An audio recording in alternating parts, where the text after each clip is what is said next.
നമസ്കാരം. സ്പോർട്സ് റിപ്പോർട്ടറിന്റെ എല്ലാ പ്രേക്ഷകർക്കും സ്വാഗതം. നമ്മളിപ്പോൾ അഹമ്മദാബാദിലെ നരേന്ദ്രമോദി സ്റ്റേഡിയത്തിലാണുള്ളത്.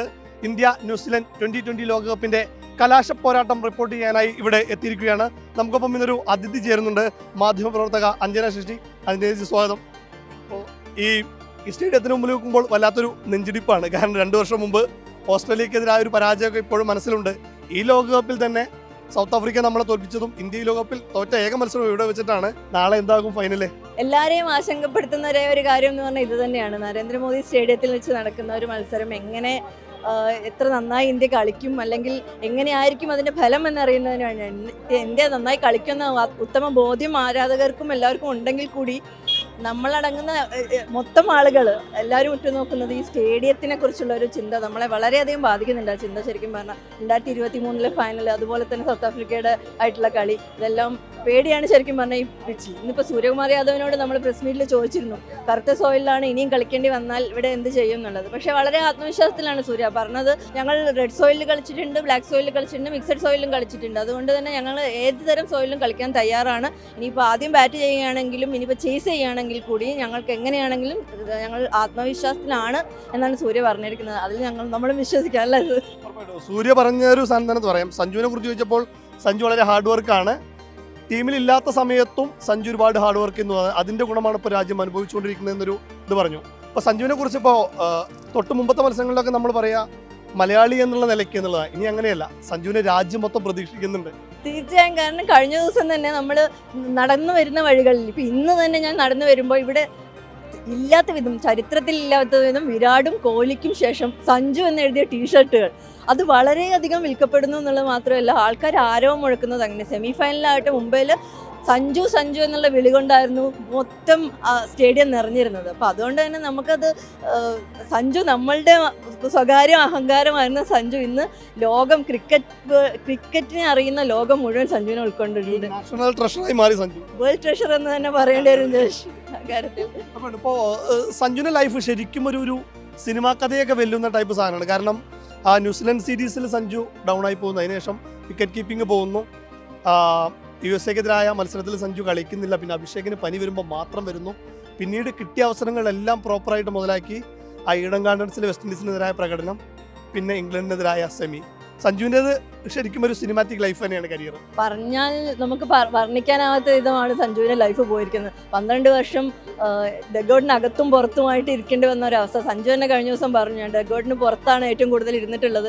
അവിടെ ഇരുന്നു കൊണ്ട് കോഹ്ലിയുടെയും രോഹിത്തിനും അടക്കമുള്ള പ്രശസ്തരുടെ കളികൾ അടുത്ത് നോക്കി കണ്ടുകൊണ്ട് തൻ്റെ കരിയറിൽ എന്തെങ്കിലും മാറ്റം വരുത്താൻ പറ്റുമോ എന്ന് ഞാൻ അവിടെ ഇരുന്ന് വീക്ഷിച്ചുകൊണ്ടിരിക്കുകയായിരുന്നു. കഴിഞ്ഞ 12 വർഷമായി ഞാനിവിടെ ഉണ്ടായിരുന്നു എന്ന് പറയാതെ സഞ്ജു പറഞ്ഞിട്ടുണ്ട്. അപ്പോൾ സഞ്ജു എന്തൊക്കെ തരത്തിലുള്ള സ്ട്രെസ്സിലൂടെയാണ് ആ സമയത്ത് കടന്നു പോയിട്ടുള്ളതെന്ന് നമുക്ക് എല്ലാവർക്കും അറിയാവുന്നതാണ്. ആ സ്ട്രെസ്സ് തന്നെ ആയിരിക്കണം കഴിഞ്ഞ പരമ്പരയിലും നമ്മൾ കണ്ടത്. പക്ഷേ ഏറ്റവും വേണ്ട സമയത്ത്, ഇന്ത്യക്ക് ഏറ്റവും ആവശ്യമായ സമയത്ത് സഞ്ജു തൻ്റെ യഥാർത്ഥ രൂപം പുറത്തെടുത്തു, യഥാർത്ഥ കളി പുറത്തെടുത്തു. സഞ്ജു എന്താണോ അത് ഇന്ന് ലോകത്തിന് കാണിച്ചു കൊടുത്തു. അതുതന്നെയായിരുന്നു നമ്മളുടെ ആശയും ആഗ്രഹവും. അതൊരുവിധം നടന്നിട്ടുണ്ട്. നാളെ സഞ്ജുവിൻ്റെ ചിറകിലേറി, ഞാൻ പറഞ്ഞിട്ടുണ്ട്, അതുപോലെ തന്നെ സഞ്ജുവിൻ്റെ ചിറകിലേറി ഇന്ത്യ കപ്പടിക്കുന്ന ഒരു ദിനത്തെയാണ് നമ്മൾ കാത്തിരിക്കുന്നത്. ആ രാത്രിക്ക് വേണ്ടിയാണ് നമ്മൾ കാത്തിരിക്കുന്നത്. ഒപ്പം തന്നെ ഈ ഇന്ത്യയുടെ പെർഫോമൻസ് ഇങ്ങനെ വരുമ്പോഴും അത്ര ആശാവഹമായ കാര്യങ്ങളല്ല നടക്കുന്നത്. പ്രത്യേകിച്ച് ബൗളിംഗ് ഡിപ്പാർട്ട്മെന്റിൽ നമുക്ക് ബുംറയെ അല്ലാതെ വേറൊരു ബൗളർ നമുക്ക് ആശ്രയിക്കാനില്ല എന്നുള്ളതാണ്. അതിൽ തന്നെ വരുൺ ചക്രവർത്തിയൊക്കെ ഗ്രൂപ്പ് ഘട്ടത്തിൽ നന്നായിട്ട് കളിച്ചിരുന്നെങ്കിലും വലിയ നിരാശയാണ് ഇപ്പോൾ സൂപ്പർ 8 മുതൽ സെമിയിലൊക്കെ വരുമ്പോൾ ഉള്ളത്. അദ്ദേഹത്തിന് കഴിഞ്ഞ 4 മത്സരത്തിൽ മാത്രം 180 മുകളിൽ റൺസ് അദ്ദേഹം വഴങ്ങേണ്ട ഒരു സാഹചര്യമൊക്കെ വരുന്നു. അപ്പോൾ ബൗളിംഗ് ഏതെല്ലാം തരത്തിൽ ആശങ്കകൾ ഉണ്ടാക്കുന്നതാണ്, പ്രത്യേകിച്ച് ഈ മിക്സഡ് സോയിൽ പിച്ചിൽ കളിക്കുമ്പോൾ. സോയിൽ പിച്ചിൽ കളിക്കുമ്പോൾ മിക്സഡിലായിരിക്കില്ല മിക്കവാറും. കഴിഞ്ഞ തവണ കളിച്ചത് നമ്മൾ കറുത്ത മണ്ണിലാണ്. കറുത്ത മണ്ണിൽ എന്ന് പറഞ്ഞാൽ ബൗൺസ് നന്നായിട്ട് വരുന്ന സംഭവമാണ്. ഫാസ്റ്റ് ബോളറിനെ വളരെയധികം തുണയ്ക്കുന്നൊരു പിച്ചാണ്. പക്ഷേ കഴിഞ്ഞ 2 കളികളും അർഷദീപിൻ്റെ പ്രകടനം അത്ര മികച്ചതായിരുന്നില്ല. ഇത്രയും ദിവസം കൃത്യമായി നല്ല ഫോമിലായിരുന്നു അർഷദീപ്. കഴിഞ്ഞ 2 പ്രധാനപ്പെട്ട കളികളിൽ പെർഫോം ചെയ്യാൻ പറ്റിയിട്ടില്ല എന്നുള്ളത് വലിയൊരു നമുക്ക് സന്ദേഹം ഉണ്ടാക്കുന്ന ഒരു കാര്യം തന്നെയാണ്. അതേസമയം ബുംറ ഏത് നേരത്തും എപ്പോൾ വേണമെങ്കിലും ഒരു ബോളിൻ്റെ ചലനം കൊണ്ട് ഒറ്റ മത്സരത്തെ മാറ്റാൻ കഴിവുള്ള ഒരു പ്രധാനപ്പെട്ട ലോകത്തിലെ ഏറ്റവും ഒന്നാമത് നിൽക്കുന്ന ഒരു ബോളിംഗ് താരം കൂടിയാണ്. വരുൺ ചക്രവർത്തിയാണ് പിന്നെ നമ്മളെ കുറച്ചെങ്കിലും ആശങ്കപ്പെടുത്തുന്ന ഒരാൾ. കാരണം ഇത്രയും ഫോമിൽ നിന്ന് ലോക 1-ാം നമ്പർ പദവിയിൽ ഇരിക്കുന്ന ഒരാൾ എന്തുകൊണ്ട് ഇങ്ങനെ റണ്ണുകൾ അധികം വിട്ടുകൊടുക്കുന്നു എന്നാണ് നമ്മൾ ചിന്തിച്ചിരുന്നത്. പക്ഷേ കഴിഞ്ഞ കളിയിൽ വരുണിൻ്റെ ഒരു ചെറിയൊരു തിരിച്ചുവരവ് നമ്മൾ കണ്ടിട്ടുണ്ട്. അത് ഫൈനലാകുമ്പോഴേക്കും വളരെയധികം മെച്ചപ്പെട്ട രീതിയിലേക്ക് ആക്കുമെന്നാണ് നമ്മൾ പ്രതീക്ഷിക്കുന്നത്.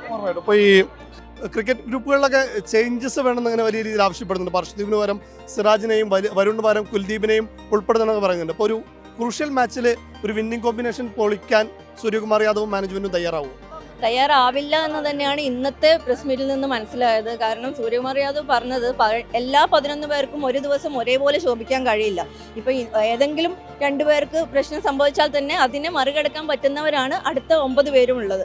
അതുകൊണ്ട് ഒരു വിന്നിംഗ് കോമ്പിനേഷനിൽ വലിയൊരു മാറ്റം നമ്മൾ പ്രതീക്ഷിക്കുന്നില്ല. പക്ഷേ എന്ത് സംഭവിക്കാം അവസാന നിമിഷം. പക്ഷേ ഒരു ആത്മവിശ്വാസത്തിൻ്റെ ഭാഗം എന്നുള്ളത് നമ്മൾ വരുണിനെ പറ്റി ചോദിച്ചു. അപ്പോഴും പറഞ്ഞത് വരുണിന് അതിനുള്ള കഴിവുണ്ട്. ഇപ്പോഴും നമ്മളെ ആശങ്കപ്പെടുത്തുന്ന ആളെന്ന് പറഞ്ഞാൽ അഭിഷേകാണ്. അഭിഷേക് ശർമ്മയുടെ ഫോമിനെ കുറിച്ച് ചോദിക്കുമ്പോഴും എല്ലാവരും അത് തന്നെയാണ് പറയുന്നത്. കാരണം അദ്ദേഹം പറയുന്നത് ഏത് നിമിഷവും ഫോമിലേക്ക് ഉയരാനും എല്ലാവരെയും അടിച്ചു തകർക്കാനുമുള്ള കഴിവുള്ള ഒരാളാണ് അഭിഷേക് ശർമ്മ. ഈ അഭിഷേക് ശർമ്മയെ നമ്മൾ എങ്ങനെ മാറ്റി നിർത്തും, അതൊരു വലിയ ക്വസ്റ്റ്യനാണ്. അതുകൊണ്ട് തന്നെ ഈ ഗ്രൂപ്പിൽ നിന്നും ആരെങ്കിലും അല്ലെങ്കിൽ ഈ നിലവിലുള്ള സ്ക്വാഡിൽ നിന്നും ആരെങ്കിലും ഒരാളെ മാറ്റുക എന്നത് ഇപ്പോഴത്തെ നിലയിൽ സംഭവമല്ല എന്നാണ് തോന്നുന്നത്. ചേച്ചി ഇന്ത്യയുടെ എല്ലാ മത്സരവും പോയി റിപ്പോർട്ട് ചെയ്യുന്നുണ്ട്, കൊളംബോയിൽ ഉൾപ്പെടെ പോയിട്ടുണ്ട്. മൊത്തത്തിലൊരു ടീം ക്യാമ്പിന്റെ ഒരു മൂഡ് എന്താണ് മൊത്തത്തില്? എനിക്ക് തോന്നുന്നത് ഇന്ത്യൻ ടീം എപ്പോഴും വളരെ, ഇന്നത്തെ ഭാഷയിൽ പറയുകയാണെങ്കിൽ വളരെ ചിൽഡ് ആയിട്ടുള്ള ഒരു ടീമാണ്. അത് സൂര്യകുമാർ യാദവ് ഭയങ്കര വൈബുള്ള ഒരു ടീമാണ്. സൂര്യകുമാർ യാദവിന്റെ ഒരു പ്രത്യേകതയും കൂടെ ഉണ്ട് അതിൽ നായകൻ എന്നുള്ള രീതിയിൽ. നമ്മളിപ്പോൾ സംസാരിക്കുമ്പോഴാണെങ്കിൽ പോലും എല്ലാ കാര്യങ്ങളും വളരെ ഫണ്ണി ആയിട്ട് എടുക്കാനും ആ രീതിയിൽ ചിരിച്ച് കളിച്ചുകൊണ്ട് സമീപിക്കാനും. ഇപ്പോൾ തോൽവിയിലായാൽ പോലും അത് ഒരു കളിയിൽ നിന്ന് തോറ്റു, നാളത്തെ കളിയാണ് നമ്മളുടെ പ്രധാനം. ഇന്ന് നമ്മളിപ്പോൾ ചോദിക്കുമ്പോഴാണെങ്കിലും നാളത്തെ പ്രധാനപ്പെട്ട ഫൈനലിനെ കുറിച്ച് എന്ത് പറയാനുണ്ടെന്ന് ചോദിക്കുമ്പോഴും സൂര്യ പറയുന്ന ഒരു കാര്യം എന്താ വെച്ചാൽ അത് ഫൈനലായിട്ടല്ല, അടുത്ത കളി. അതാണ് അടുത്ത കളി നമുക്ക് ജയിക്കണം എന്നുള്ളത് മാത്രമാണ് ലക്ഷ്യം. സ്ട്രെസ് എന്തായാലും ഉണ്ടാവും. നമ്മളുടെ രാജ്യമാണ്, നമ്മളുടെ ആൾക്കാരാണ് ചുറ്റുമുള്ളത്. വേൾഡ് കപ്പ് ഫൈനലാണ്, അപ്പോൾ സ്ട്രെസ് ഉണ്ടാവും. എന്നാൽ പോലും അവരുടെ ഡഗൗട്ടിലാണെങ്കിലും അവരുടെ പ്രാക്ടീസ് സെക്ഷനുകളിലാണെങ്കിലും നമ്മൾ കാണുന്നത് വളരെ ചിരിച്ചുകൊണ്ട് ആസ്വദിച്ചുകൊണ്ടിരിക്കുന്ന, പ്രത്യേകിച്ച് തന്നെ നമ്മളുടെ അക്ഷർ പട്ടേലിനെയും അർഷ്ദീപിനെയും പോലുള്ളവർ സോഷ്യൽ മീഡിയയിൽ ചെയ്തു കൂട്ടുന്ന വളരെ തമാശയായിട്ടുള്ള വീഡിയോകളെല്ലാം, അത്തരം കാര്യങ്ങൾ ടീമിൻ്റെ ഡ്രസ്സിംഗ് റൂമിൽ വളരെയധികം മാറ്റങ്ങൾ ഉണ്ടാക്കുന്നതെന്നാണ് സൂര്യകുമാർ യാദവ് പറഞ്ഞത്. കാരണം അതിനു മുമ്പുള്ള അവരുടെ എന്താ പറയുക വളരെ വിഷമിച്ചിരിക്കുന്ന അല്ലെങ്കിൽ സ്ട്രെസ്സായിട്ടിരിക്കുന്ന കുറേ ആളുകളുടെ ഇടയിലേക്ക് ഇത്തരം കാര്യങ്ങൾ വരുമ്പോൾ അല്ലെങ്കിൽ ഇത്തരം തമാശകളുമായിട്ട് വരുമ്പോൾ അത് വളരെയധികം ഒരു വളരെ മികച്ചൊരു വൈബ് തന്നെയാണ് കൊണ്ടുവരുന്നത്. അതുകൊണ്ട് തന്നെ ഇന്ത്യൻ ടീം ചില്ലാണ്. അപ്പോൾ ഇനി ന്യൂസിലൻഡിലേക്ക് പോകുമ്പോൾ ന്യൂസിലൻഡിനെതിരെ T20 വേൾഡ് കപ്പിൽ ഇന്ത്യക്ക് ഇതുവരെ ജയിക്കാൻ കഴിഞ്ഞിട്ടില്ല എന്നുള്ളൊരു കണക്ക് അവിടെ നിൽക്കുന്നുണ്ട്. മാത്രമല്ല ഈ തട്ടിമുട്ടിയാണ് ന്യൂസിലൻഡ് വരുന്നത്. ഇപ്പോൾ ഗ്രൂപ്പ് ഘട്ടത്തിലായിക്കോട്ടെ, സൂപ്പർ 8 പാകിസ്ഥാനെതിരെ മത്സരം മഴ മൂലം ഒരു പോയിന്റ് ലഭിച്ചിട്ടുള്ളൂ. ഒരു മത്സരത്തിൽ അവർ പരാജയപ്പെടുന്നു. ഒരു വിജയം മാത്രമായിട്ടാണ് അവർ സെമിയിലേക്ക് കടക്കുന്നത്. പക്ഷേ സെമിയിൽ സൗത്ത് ആഫ്രിക്ക ഒരു ആധികാരിക പ്രകടനം 13 ഓവറിലോട് അവർ മത്സരം ജയിപ്പിക്കുന്നു. അപ്പോൾ ഫിനാലിനെയും ടീം സഫറിനെയും പോലെയുള്ള ആൾക്കാരെ നമ്മൾ പേടിച്ചേ തീരും.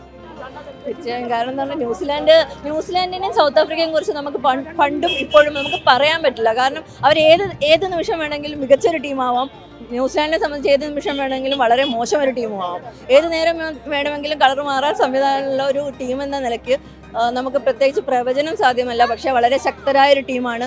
ഏത് ടീമിനെയും മറിച്ചിടാൻ പറ്റുമെന്ന് അവർ സെമിഫൈനലിൽ തെളിയിച്ചു. കാരണം ഇതുവരെ ഒരു പരാജയമില്ലാതെ വന്ന സൗത്ത് ആഫ്രിക്കൻ ടീമിനെ, അത് ഈ ടൂർണമെൻറ്റിലെ ഏറ്റവും മികച്ച ടീമായിരുന്ന സൗത്ത് ആഫ്രിക്കൻ ടീമിനെ തോൽപ്പിച്ചുകൊണ്ടാണ് ന്യൂസിലാൻഡ് വരുന്നത്. അപ്പോൾ അതുകൊണ്ട് തന്നെ നമുക്ക് ഭയക്കേണ്ടതുണ്ട്. എങ്കിൽ പോലും ഒരു പ്രധാനപ്പെട്ട മത്സരത്തിൽ ന്യൂസിലാൻഡിന് അതിന് ഒരു മറികടക്കാനുള്ള ഒരു ആത്മധൈര്യം ന്യൂസിലാൻഡ് ഇതുവരെ കാണിക്കാത്തതുകൊണ്ട് അത് നമ്മളുടെ ഏറ്റവും വലിയൊരു പ്ലസ് പോയിന്റ് ആയിട്ട് എടുക്കാം. കാരണം ഏത് സ്ട്രെസ്സിനെയും മറികടക്കാൻ ഇന്ത്യക്ക് സാധിക്കും. അതിനുള്ള കളിക്കാരാണ് നമുക്കുള്ളത്. അപ്പം അതുകൊണ്ട് തന്നെ അത് മുതലാക്കിക്കൊണ്ട് നമ്മൾ വിജയത്തിലേക്ക് പോകും എന്ന് തന്നെയാണ് ഞാൻ പ്രതീക്ഷിക്കുന്നത്. ഏതെങ്കിലും തരത്തിലുള്ള പ്രവചനത്തിന് മുതിരുന്നുണ്ടോ? ഇല്ല, തീർച്ചയായും എയർ പോകാൻ താല്പര്യമില്ല. ഇല്ല, എയർ പോകാൻ എനിക്ക് താല്പര്യമില്ല. തീർച്ചയായിട്ടും എന്തായാലും കരുത്തരുടെ പോരാട്ടം തന്നെയാണ് നാളെ അഹമ്മദാബാദിലെ നരേന്ദ്രമോദി സ്റ്റേഡിയത്തിൽ നടക്കാൻ പോകുന്നത്. ലോക കിരീടം നിലനിർത്തുന്ന ആദ്യ ടീമാകാനൊരുങ്ങുകയാണ് ടീം ഇന്ത്യ. സൂര്യകുമാർ യാദവിനും സംഘത്തിനും അതിന് സാധിക്കട്ടെ എന്ന് ആത്മാർത്ഥമായിട്ട് ആഗ്രഹിക്കുന്നു, പ്രാർത്ഥിക്കുന്നു. വീഡിയോ ജേർണലിസ്റ്റ് അഭിമന്യു സുഭാഷിനൊപ്പം റിപ്പോർട്ടർ ജയേഷ് പുക്കോട്ടൂർ, റിപ്പോർട്ടർ അഹമ്മദാബാദ്.